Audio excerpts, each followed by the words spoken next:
Ni soalan ni 18 SX.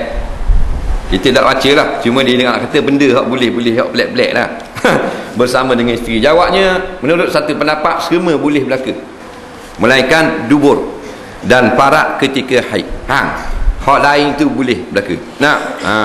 Pandamu nak pakai ganyih dengan siku, pakai tu gigit dengan tumi kau pandamu. Cuma masalah mulut berlaku dua pendapat. Pendapat yang pertama mengatakan boleh, pendapat yang kedua mengatakan tak boleh. Pendapat yang kata boleh kerana Nabi kata selain dubur boleh berlaku, selain haid boleh berlaku.